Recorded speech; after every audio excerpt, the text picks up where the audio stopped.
আসমান, জমিন, ব্যবসা, চাকরি এগুলো এক একটি পর্দা, দেওয়াল, বেষ্টনী। আমাদের খানা খাওয়ান, আমাদের রিজিক দেন আল্লাহ রব্বে কারিম। ছাত্র উস্তাদের ঘটনা।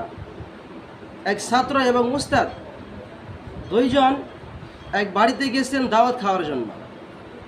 উস্তাদ ছাত্র বাড়িতে যাওয়ার পর পর্দার আড়াল থেকে ওই বাড়ির মহিলা খানা দিচ্ছে, সুন্দর রুটি, গোশত বোনা, সুন্দর সুন্দর খাবার দিচ্ছে।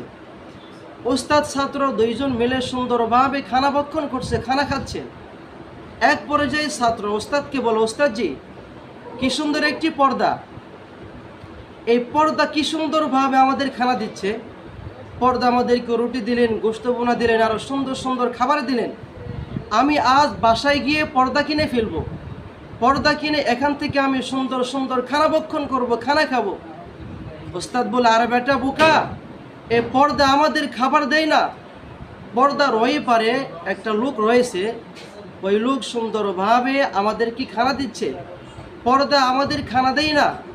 ঠিক তেমনিভাবে আসমান আমাদের জন্য একটি পর্দা, জমিন আমাদের জন্য একটি পর্দা, ব্যবসা আমাদের জন্য একটি পর্দা, চাকুরি আমাদের জন্য একটি পর্দা। ব্যবসা, চাকুরি, আসমান, জমিন আমাদের খানা দেয় না, আমাদের খানা দেয় আল্লাহ। এই জন্যই দুনিয়ার কোনো চাকরি আমাদের খানা দেয় না, আমাদের খানা একমাত্র আল্লাহ দেয়। এগুলি একটি ওসিলা, পর্দা, দেওয়াল, বেষ্টনী, মাধ্যম। আল্লাহ তাআলা আমাদের সকলকে উত্তম রিজিক বক্ষণ করার তৌফিক দান করুন।